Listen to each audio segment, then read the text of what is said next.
Bueno, muy bien. Aquí estoy con Juanqui. Juanqui, yo quiero saludarte y también Juanqui Cabezudo. Yo quiero leer un poco de tu currículum porque es importante que la gente sepa quién sos. ¿Cómo te va, Juanqui? Buenas, Leo, ¿qué tal? Muchas gracias por la nota y bueno, un saludo para tu audiencia también.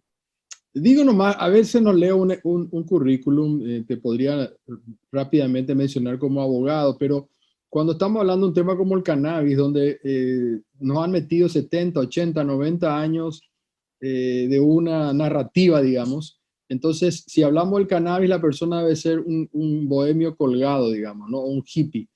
Entonces quiero contar que, bueno, estudiaste en el Colegio Santa Clara, después en el San Ignacio de Loyola, te recibiste de abogado, tenés varios máster en acción política en España, en participación ciudadana, todo en grado sobresaliente, tenés diplomados en desarrollo local, diplomados en gestión de desarrollo, posgrado en derecho constitucional, fuiste fundador y apoderado también del partido Patria Querida, entre otras cosas.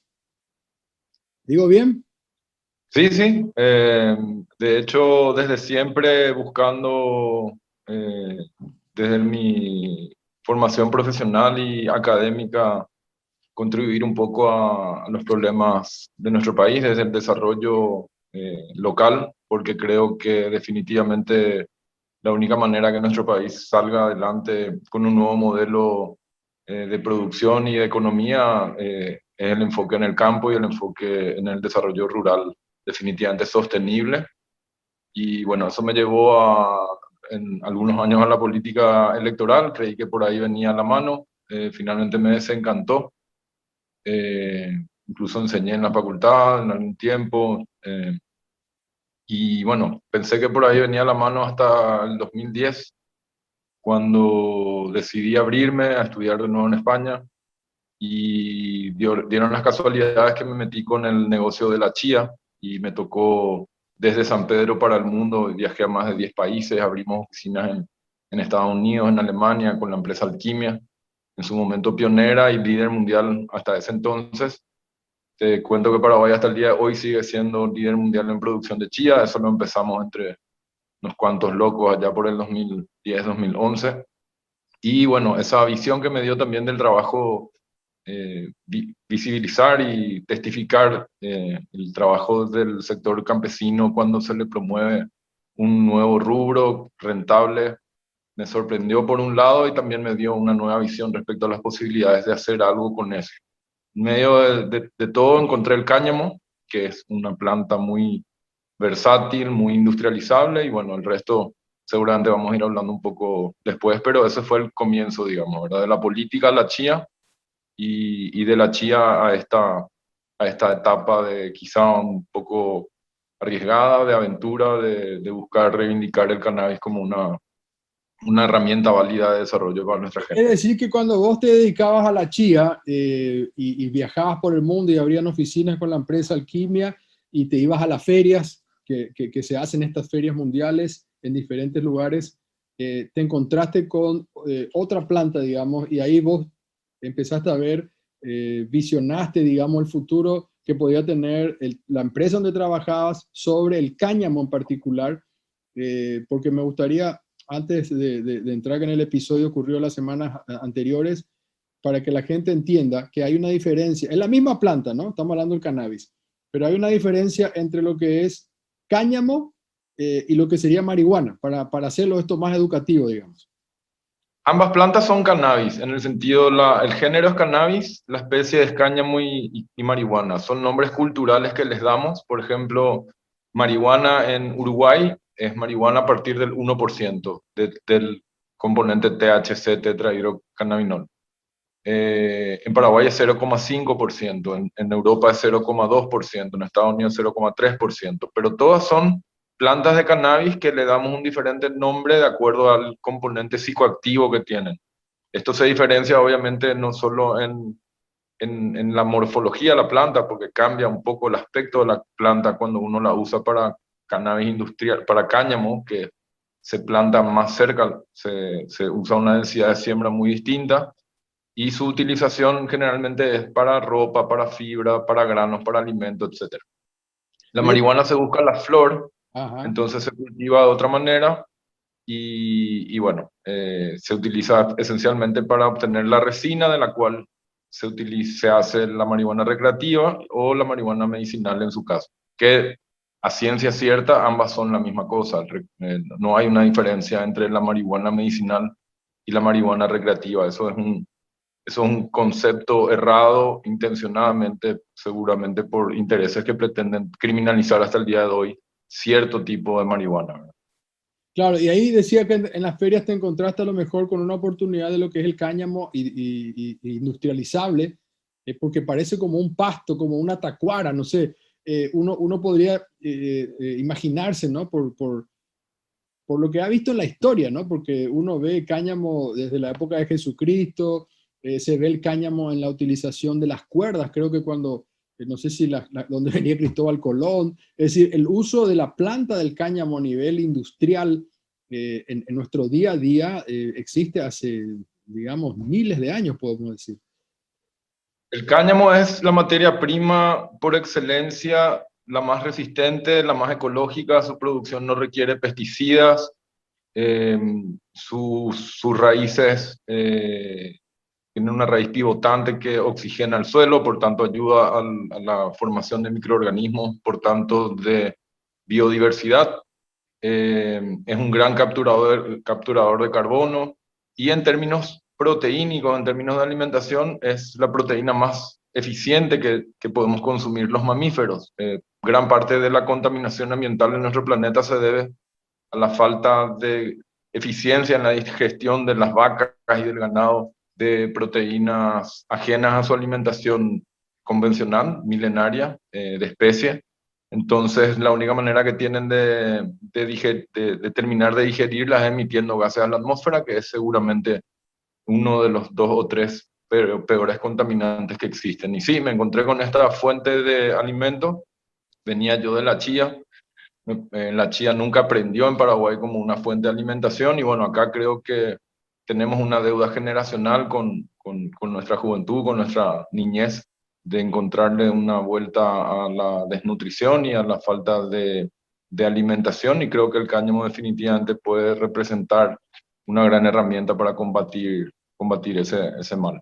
Eh, Más tarde, a lo mejor en el próximo bloque vamos a hablar de qué está pasando hoy con las leyes a nivel mundial, pero yo te cuento que a mí me llamó mucho la atención porque en la cultura esta de que la marihuana es la que uno empieza a fumar y después te convertís en un drogadicto heroinómano y te pinchás y te morís, que es lo que nos vendieron siempre, ¿no? Es como la propaganda, como hacían los nazis.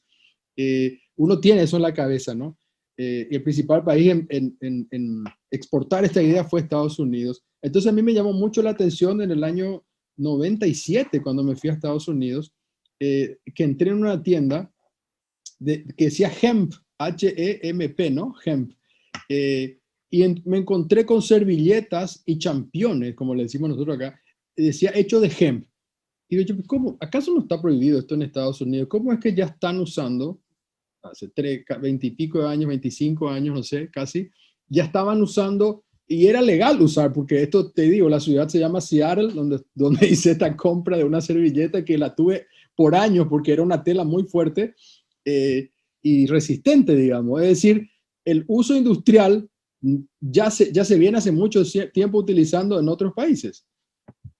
Hoy el cáñamo es un negocio aproximado de 40.000 millones de dólares al año en el mundo. Y eso que todavía no llegamos ni al 1 o al 2% de las posibilidades de cultivo porque está todo vedado. Cuando nosotros trajimos con alquimia estas semillas allá por el 2016, en abril del 2016, el gobierno no nos hizo caso, pese a que estábamos prácticamente imputados por la fiscalía. En ese momento, como vos decís, las leyes internacionales no distinguían entre marihuana, cáñamo, recreativo, medicinal, mamacultiva, nosotros, era todo lo mismo, todo en la misma bolsa.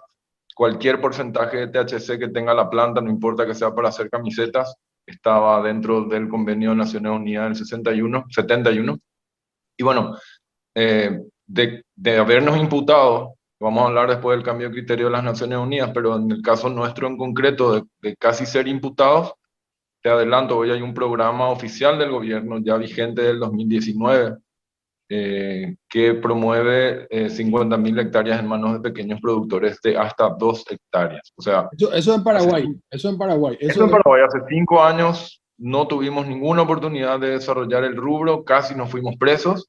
Sin embargo, hoy el gobierno actual lanzó un programa nacional de fomento e industrialización del cáñamo y ya hablan de, en un modelo fallido, porque también seguramente hablaremos de eso en un rato, no se adelantó prácticamente nada, pero el programa oficial del gobierno es de 50.000 hectáreas para pequeños productores. Así como, y empiezo con eso también un poco en nuestro tema seguro particular de la granja, existe una ley desde el 2017 que se ganó en la calle, no se ganó con lobby ni influencias de nadie, se ganó para asegurar la provisión gratuita de aceite a todo aquel que lo necesita en nuestro país.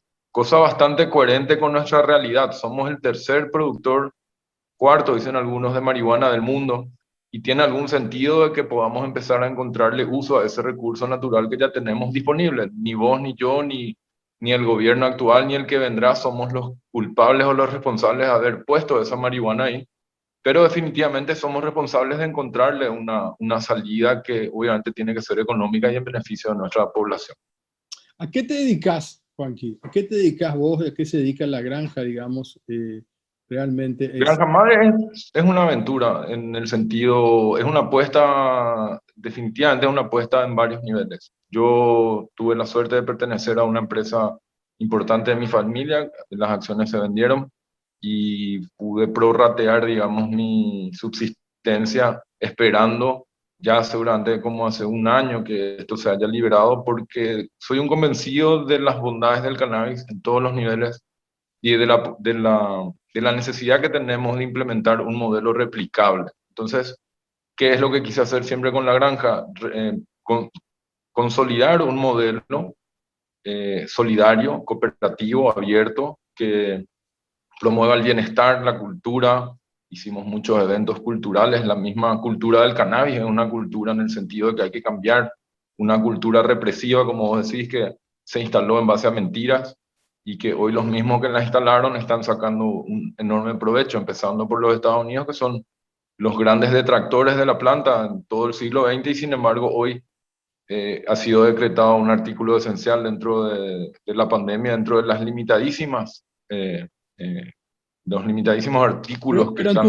en tu granja vimos imágenes, estábamos mostrando también recién, hay un mandala lindísimo, hay plantas de cannabis, digamos, ahí es como una granja de experimentación, también ya estabas haciendo aceite dentro de la ley, digamos. ¿Por qué viene la Senat en un aparatoso operativo? También vamos a ver algunos videos de ese momento, de las requisas que hicieron en tu granja, entraron, incluso abrieron una, ¿cómo se llama? Como un congelador, encontraron un pescado, creo que había un dorado ahí adentro, revisaron toda tu casa, el lugar donde dormías también. ¿Por qué ocurre esto? ¿Por qué te detienen como si fueras un terrorista esposado con un cinturón de cuero, como se ve en las películas? Bueno, yo creo que hay muchos intereses en juego acá. Creo que por un lado, primero, la granja siempre buscó consolidar un modelo que lleve esta gran oportunidad de negocio, cerrando un poco la respuesta anterior, Sí. al pequeño productor. Yo soy un pequeño productor y creo que no solo los pequeños productores de San Pedro actualmente, no solo los que ya producen marihuana, sino aquellos que producen sésamo, producen chía también pudieran beneficiarse de esto. Así también una generación entera que podría encontrar hoy en el campo una oportunidad de bienestar, ¿verdad? Una oportunidad de inversión, porque en 1 o 2 hectáreas de marihuana uno puede pasarla mucho mejor que en 1 o 2 hectáreas de cualquier otro rubro que quieras encontrar si es que te dan ganas de mudarte hacia el campo, ¿verdad? Que creo que es un llamado generacional, una especie de migración al revés también, casi civilizatoria. Hay que poblar el campo, hay que industrializarlo y bueno, eso requiere de que la gente de las ciudades vaya también saliendo. La aparatosidad del allanamiento sin entrar en sensacionalismo, creo que fue muy intencionado en el sentido de que nosotros estamos tocando muchos intereses. Públicamente tenemos una página que es la página de Granja Madre, solamente la tenemos en Instagram, le invito a todos que la vean. En Instagram tenemos muchas denuncias publicadas, promovemos un proyecto combativo en el sentido de las denuncias, nos posicionamos enfrente a los laboratorios que obtuvieron 12 licencias, 12 laboratorios para explotar este rubro sin haber dado ninguna contrapartida al Estado, sin que el Estado haya ganado absolutamente nada. Y sobre todo estamos proponiendo una confrontación directa al sistema de corrupción de las instituciones públicas encargadas de reprimir a la marihuana, porque Pero cambió ya el concepto. era necesario que te esposen y te pongan un cinto de terrorista, digamos. Yo creo que nosotros hicimos algo que creo que fue el detonante principal de todo esto. Primero empezamos a vender también como una cuestión de gesto, no era una cuestión de necesidad ni para comprarnos un coche nuevo ni para subsistir. Los gastos de la granja eran mucho más grandes, digamos, que lo que pudiéramos recaudar vendiendo aceites a 100.000 guaraníes, solamente a quien pudiera pagarlos, porque nosotros tenemos más de 3 años repartiendo aceite y eso es algo que definitivamente queda a todas luces vista porque tenemos muchos testimonios, no solo nuestros, sino de otras organizaciones que participaron con nosotros en ese proceso. Y lo que sí creo es que cometimos el segundo error, no solo de pagar, de vender un aceite que cuesta 1.800.000 en la farmacia, un aceite importado, nosotros lo vendíamos localmente por 100.000, con muchos casos, cientos de casos de éxito rotundo, sino que también, y quizás eso haya sido el detonante, hace unas semanas salió publicado en ABC principalmente que nos fuimos a Huerito, que es el epicentro del cultivo de marihuana dentro del departamento de San Pedro, y con el movimiento de resistencia campesina hicimos un cultivo de una planta que yo llevé desde Luque en mi auto, una planta que la variedad se llama Gorilla Glue, es la variedad con mayor índice de THC que se conoce, con un 25% aproximado. Y bueno, hicimos una autodenuncia, porque todo lo que la Granja Madre hizo siempre en Luque fue autodenunciado, no solo ante la Fiscalía de Luque, sino también ante la Fiscalía General Adjunta del Estado, con el doctor Alcaraz. En algún momento lo hicimos 2 veces. Y bueno, creo que lo que detonó todo esto, y es lo que me dijeron los compañeros y los amigos de San Pedro, es que ya la gente de San Pedro se estaba empezando a encantar con la planta, estaban empezando a pensar que lo que hacían no era tan malo como para permitir el apriete criminal y corrupto permanente de la Senado y de la policía en esos lugares. Y probablemente haya sido un poco para eso, ¿verdad? Para atemorizar a una población de más de 10.000 familias que hoy se están dedicando a la marihuana, y que con lo que me pasó a mí, sabiendo quién soy yo y sabiendo todo el acompañamiento que tenía, no solo mediático, sino de mucha gente, si me pasó esto a mí, bueno, le puede pasar a cualquiera ahí abandonado en su campo, ¿verdad? Claramente este es un tema muy, muy largo, Juanqui. De hecho, Ñandutí tenía un programa y esperamos hacer varios programas sobre este tema porque las aristas son muchas, ¿no? El caso medicinal, el caso recreativo, el caso industrial, la cuestión campesina versus los grandes, porque ahora van a entrar los grandes a querer quedarse con el negocio. Ese es el objetivo principal. Recuerdo que había hablado con Juan Martens, que estábamos hablando sobre el caso del narcotráfico y lo que pasaba en San Pedro y en el norte también, en un libro que él lanzó, la necesidad de que se mantenga el negocio, digamos, porque dice que cuando va a la Senat a hacer de repente un operativo, se cae todo, porque no se van a comprar en los almacenes, la policía no cobra su coima, el campesino no puede más plantar, es decir, hay toda una comunidad, cientos de miles de personas que están viviendo alrededor del cannabis, y en cada intervención el negocio baja. Entonces, es un tema complejo.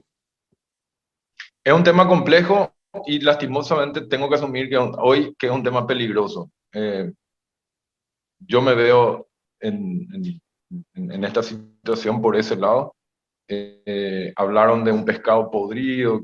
Mira, en este momento yo creo que lo más importante es que esto sirva, más que en mi caso particular, para visibilizar un problema. Por eso te agradezco el espacio, es la primera vez que doy una entrevista, porque conozco tu programa y conozco también tu trayectoria, pero así como le dije a Roque González, que fue quien nos acompañó allá en Agüerito aquella vez, tenemos que visibilizar y sostener este problema en el aire, porque tenemos que encontrarle una vuelta al narcotráfico en el Paraguay, a la narcopolítica. No podemos, porque nos asustan, dejar de hablar de la marihuana. La marihuana puede ser o un problema o una solución, y eso definitivamente depende de nosotros encontrarle la salida. Y esta situación de la granja y el monopolio del cáñamo y el oligopolio de los laboratorios, todos son normas que ya están ahí, que ya las logramos, que ya las conseguimos, y tenemos que apoderarnos y democratizar los beneficios de esta enorme oportunidad para nuestro país. Eso es lo más importante que creo que tenemos que sacar de todo este episodio. Así es. Permitimos una breve pausa, por favor, Juanqui, y ya volvemos.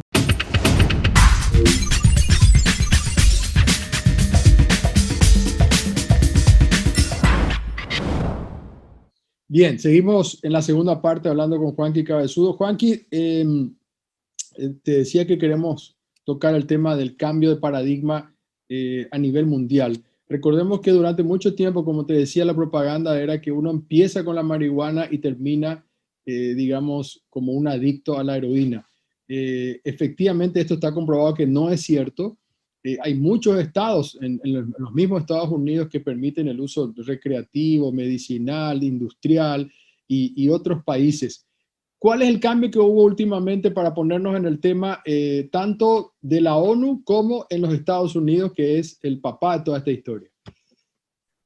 Empecemos por definir las fábulas, los mitos. Primero, ¿qué es la sustancia que te lleva a otras sustancias? Creo que eso irreversiblemente vamos a coincidir de que siempre es el alcohol. Es el alcohol el que te lleva a fumar porros, si vamos a ir al caso. La gran mayoría de la gente que fuma su primer porro se asusta porque lo fuma borracho, entonces no lo vuelve a fumar más. Pero la sustancia, droga, que te meten el que te meten las siguientes es el alcohol. La marihuana no produce ninguno de los daños que produce el tabaquismo o el alcohol. Está totalmente demostrado de que es mucho menos adictiva, no produce cáncer, no produce violencia familiar. De hecho, no produce violencia. Quien fuma, sabemos el estado de relajación que produce. Es para relajarse, no es para alterarse ni para evadir tu vida miserable, como muchas veces se hace con el alcohol, y incluso con daños a terceros, porque los accidentes de tránsito y muchos otros no tienen nada que ver con un tipo fumando, tienen que ver con un tipo en pedo. Eso por un lado.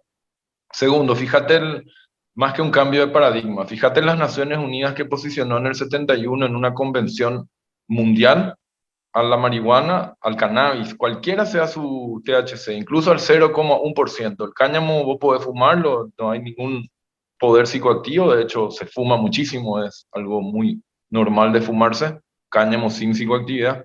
Incluso ese estaba al mismo grado que la heroína, en el grado 4 de la Convención de Naciones Unidas sobre Estupefacientes, en el grado 4, al lado de la heroína y el crack. Cosa que ahora, el 2 de diciembre del 2020, luego de que el mismo país que promoviera que estén al lado del crack durante 50 años, diga que las Naciones Unidas, ops, nos equivocamos 50 años, y ahora que Estados Unidos está empezando en 39 de los 51 estados de los Estados Unidos, ya hay marihuana medicinal. ¿Cuánto menos? Y en 17 de los 51 estados, es decir, en un tercio de los estados, en los más poblados, por cierto, Nueva York, California, que son los dos más importantes, ya está totalmente legalizado el recreativo por dos razones. Primero, artículo esencial durante la pandemia. Es mucho mejor que la gente encerrada fume marihuana o consuma aceite de cannabis a que se empede y que tome pastillas para los nervios, para la ansiedad o la depresión, que son causas típicas en cualquier ser humano dentro de esta situación de pandemia. En Estados Unidos, ahí nomás te corto, en Estados Unidos el problema gravísimo que tienen con la metanfina, ¿cómo se llama? Metanfetamina, crystal meth, sí. Sí, es tremendo realmente. Tremendo. Eso se vende libre.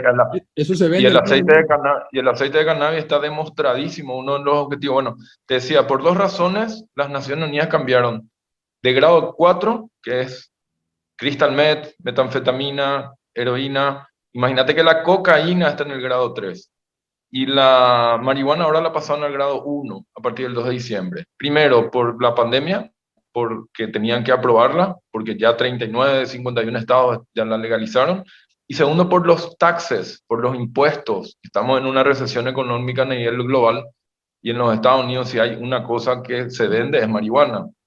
Esa es una realidad. Y hoy que es legal en estos 39 estados, se detonó el consumo hacia adelante, porque la gente muchas veces solo le hace caso a lo que dice la ley y cuando la ley dice, ah, no, ahora me equivoqué 50 años, prueba y se queda con la marihuana. Entonces, este es el gran desafío y agradezco realmente que haya pasado lo que pasó con la Granja Madre en este momento, porque es lo primero que yo tengo que dejar bien claro en mi juicio de aquí en adelante. Cualquier procedimiento, cualquier proceso, no solo el mío, sino de cualquiera en adelante, a quien se le encuentre con marihuana, ya sea produciendo, promoviendo, consumiendo, no estamos más hablando de heroína y crack, que es con lo que se le formó intencionadamente, ¿verdad? Porque la gran mayoría de los funcionarios de la Senat han sido formados en los Estados Unidos con la filosofía anterior. Entonces, tantos jueces, fiscales y todo aquel prejuicioso hacia la marihuana tienen que tienen que asumir esta nueva jerarquía de la marihuana dentro del contexto internacional, porque de hecho de ahí viene nuestra legislación. La ley 1340 viene de ratificar el Convenio de Naciones Unidas de 1971 y nosotros la firmamos en 1988. Imagínate, nuestra ley antidrogas es de 1988. Creo que habría que reconsiderarla, sobre todo porque la ley tiene que Pero estar no basada. solo en Estados Unidos, perdón, y la ONU, he visto que en México también hay una nueva legislación al respecto, digamos, porque México está al Va a lado. haber, a partir de la ONU, por ejemplo, te cuento un dato.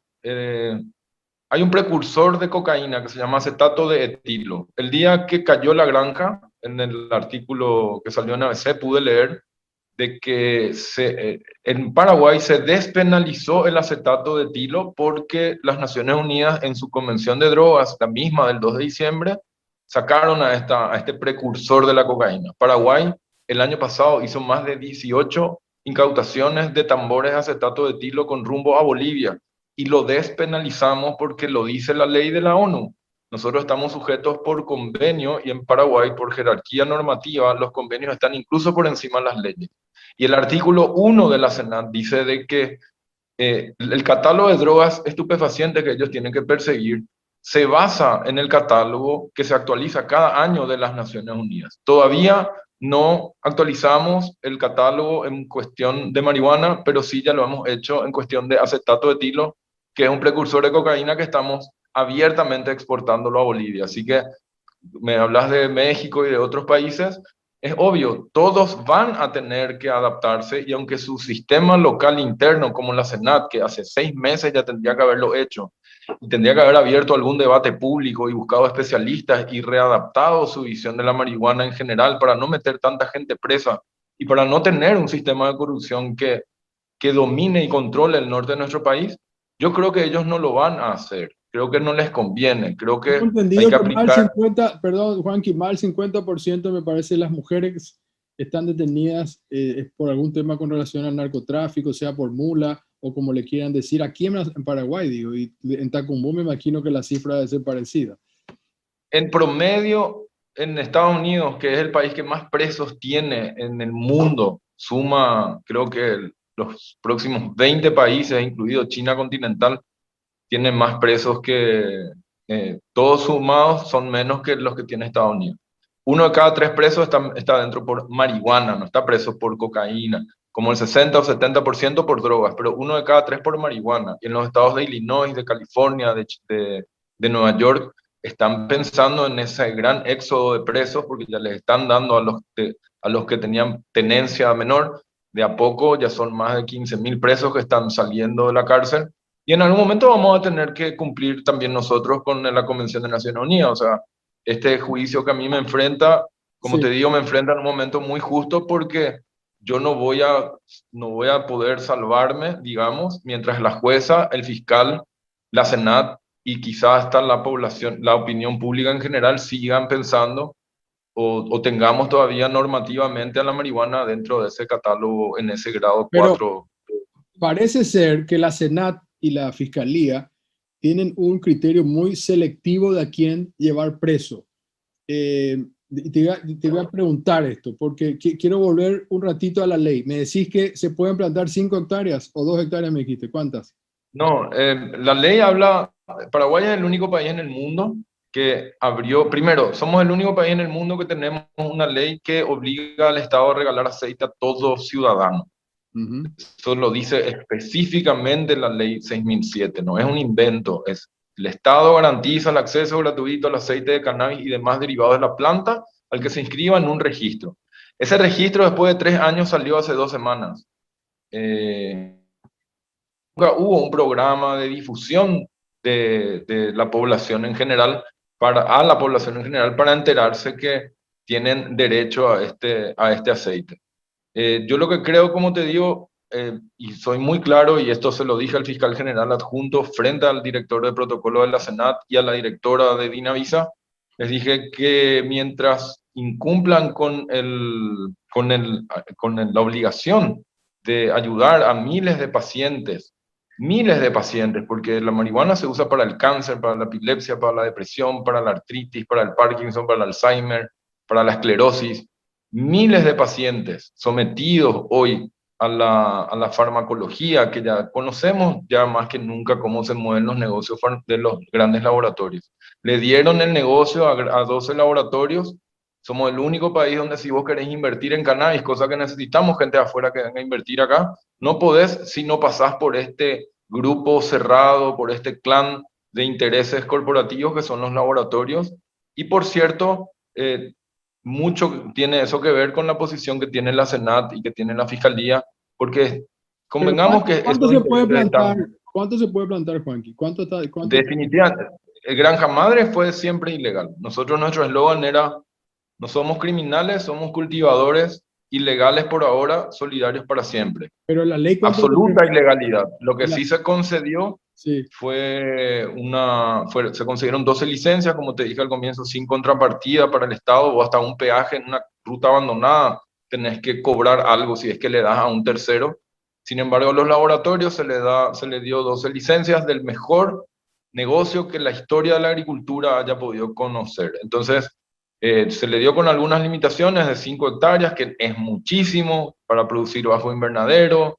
sí, yo sé Tienen porque que he visto que Israel produce bajo invernadero cantidades industriales, pero Claro, me y encontré, lo que hicieron fue limitarnos, sí, perdón, y termino con eso, al grado farmacológico, cuando que la medicina del cannabis es una medicina natural. Es obviamente es una transición hacia eso, pero hoy en día está cooptada, está secuestrada por los intereses farmacológicos, que fueron aquellos que la prohibieron durante tanto tiempo, por cierto, y que ahora que se legaliza a nivel internacional, no quieren soltar prenda. En eso estamos. Uruguay tiene una ley que fue votada por unanimidad en ambas cámaras, que acepta el aceite artesanal e incluso el aceite casero de manera comercial para que el pequeño productor pueda tener primero para la accesibilidad del enfermo a una medicina natural y económica, y me segundo para encontré, la accesibilidad del pequeño productor a un recurso económico legítimo. me encontré con una página en internet que vos quizás conozcas, se dice Canepar, dice Canepar. Creo que habla de que son los mayores productores del mundo de cannabis y hablan de, no sé, como 200 hectáreas de cannabis y son paraguayos. Uno de los nombres que vi es el de Ariel Felipo, como uno de los dueños, digamos, de esta empresa. ¿Cómo es posible si se puede solamente 5? Sin embargo, ahí se habla de 200 hectáreas, yo voy a mostrar acá imágenes también para que compartamos con la audiencia de cómo vos podés invertir, no sé, de 10 millones de dólares, saltar a 70, es decir, hay un negocio tremendo que nosotros no estamos viendo y sin embargo a los pequeños productores los llevan presos y esposados, pero hay otros que ofrecen en internet 200 hectáreas. Bueno, el caso de Canapar, yo no Ana, conozco a los dueños, pero está ahí online todo su dato. Es una empresa que se vende, se está cotizando, una de las 12, una sola de las 12, cotiza su licencia en 71,4 millones de dólares. Me recuerdo perfecto porque es parte de una denuncia que hicimos en algún momento también, ¿verdad? Están abiertos a la inversión de 71 millones y hablan de 200 hectáreas. Eh, Mira, para mí es lo que te dije anteriormente, son los laboratorios apoderándose del negocio que truncaron durante décadas y que ahora que ven que esto se va a abrir, están tratando de secuestrarlo y de apoderarse de él nuevamente. Cosa que definitivamente, y tirando un Pero lo que a mí poco me hacia llamó la adelante. atención es no solamente la cantidad de hectáreas, sino, Ah, eh, perdón, lo que te quiero decir de Felipe, porque eso es importante, muy importante. sí, El artículo 2 de la ley 6007 dice que hay que regalar aceite, que hay que hacer investigaciones. Paraguay tiene 20.000 hectáreas, tenemos genética propia, nosotros sostenemos la soberanía genética, creemos que hay un tesoro genético escondido en las 20.000 hectáreas que tenemos hoy secuestradas por los comandos brasileños, con la Senada y con los policías y con la narcopolítica y con fiscales Sabemos cómo se mueve el norte. Este aceite gratis, estas investigaciones con las que hoy yo podría contar en mi defensa porque son científicas, deberían ser financiadas según no solo la ley, sino el decreto reglamentario, tienen que ser financiados el aceite gratis y las investigaciones por el CONACYT. El CONACYT es de Eduardo Felipo, es el presidente, y Eduardo Felipo es el papá de Ariel Felipo. Entonces yo digo, si yo soy presidente de CONACYT y tengo que pagar aceite gratis, investigación de las 20.000 hectáreas que tenemos gratis acá, que a nadie hay que comprarle semilla, a nadie hay que pedirle que venga con su genética, que es lo que más plata cuesta en el mundo del cannabis.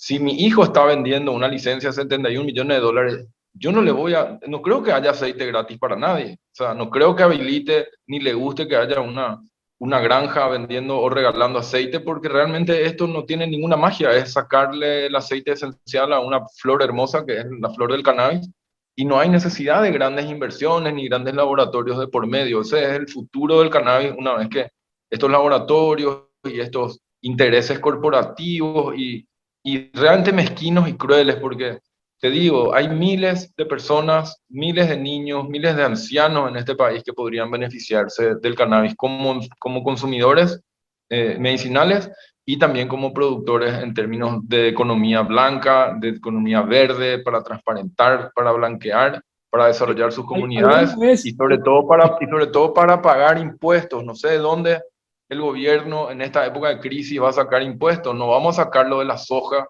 no vamos a sacarlo del ganado, no tenemos industrias en este país. Y el mundo entero está se podría buscando sacar un de la lugar como soja el del nuestro. ganado, pero el gobierno apoya a los ojeros y a los ganaderos para que no paguen impuestos. Eso ya sabemos, una política de Estado.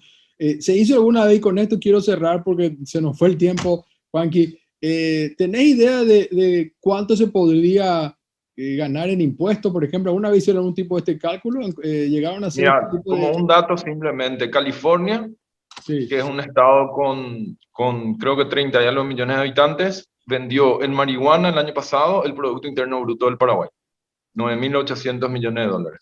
Generó más de 1.500 millones de dólares es una pequeña porción, digamos, con con mucho poder adquisitivo, digamos, pero cuando uno piensa en eso, dice, claro, pero Paraguay es chiquito. Y yo te digo, claro, pero Brasil está al lado y Brasil no va a legalizar la marihuana en el futuro y nosotros le seguimos metiendo marihuana por todos lados. Entonces yo creo que habría que haber un régimen de convivencia, así como el tabaco. El tabaco negro, vos podés ir a comprarlo en una estación de servicio. Así como seguramente también podés, si querés, dedicarte al tabaco en negro, como nuestro expresidente, y meter miles de toneladas de tabaco en negro al Brasil. Porque mientras haya consumo ilegal, Leo, nosotros estamos sometidos a la producción ilegal y a la exportación ilegal. Eso no tenemos de otra. Mientras haya mientras haya consumo ilegal, nosotros vamos a exportar. Va a haber una frontera blanda que va a meter estos productos. Pero deberíamos buscar una transición en la que ayudemos al Brasil a sacarse un problema encima, porque si podemos ser proveedores por encima de la mesa y recaudar impuestos y usar esto como un mecanismo de desarrollo para nuestro país, es muy probable que podamos sacarle encima el problema de que ellos planten, que está bastante lejos de resolverse porque allá hay muchos intereses mucho más fuertes incluso que los que tenemos acá. En ese sentido, el cannabis donde se legaliza muestra, y esto en Argentina, en Uruguay, en Chile, en Perú, en Colombia, en todos lados se está legalizando el cannabis, principalmente como una fuente de desarrollo rural, una fuente de industrialización de industrias nuevas y ecológicas, porque el cannabis es ecológico, no es lo mismo que el poliéster o el nylon, y sobre todo como una fuente legítima de impuestos en épocas de recesión económica. Juanqui, te agradezco muchísimo tu tiempo. ¿Estás en prisión domiciliaria todavía? Estoy en domiciliaria, tengo que fundamentar ahora un pedido de libertad ambulatoria para ver si puedo seguir trabajando, ahora más que nunca. Muy bien. Granja Madre, veremos qué pasa. Estoy buscando gente que me apoye para ver si podemos sostenerla por esta transición, porque, como te digo, definitivamente necesitamos un modelo a replicarse cuantas veces sea necesario, primero para cumplir esa ley que a miles de familias le va a beneficiar, y segundo también para copiar y pegar el modelo cuantas veces sea necesario, mientras haya gente sujeta al poder del narco y del sistema de corrupción imperante de la narcopolítica. Nosotros tenemos que proponer una barrera de dignidad económica para que no avance y que Yo, no nos secuestren a yo nuestro país. Ahí recuerdo, tener yo ahí tener el recuerdo- caso de México. No sí. tenemos ninguna alternativa nosotros Yo recuerdo perfectamente que cuando vino el golpe de Estado a Fernando Lugo, el presidente Mujica en Uruguay dijo narcocoloradismo, aunque es narcopolítica, pero él habló de narcocoloradismo en general, una más para poner un hashtag ANR nunca más. Querido Juanqui, un abrazo, gracias por tu tiempo. Muchas gracias a vos y bueno, por último, quiero también a la gente que nos conoce, que estén tranquilos. Esto nunca fue buscado, pero sí era una posibilidad que suceda. Y bueno, estamos encaminados y vamos a cambiar las cosas para que no le pase nunca más esto a nadie. Muchas gracias.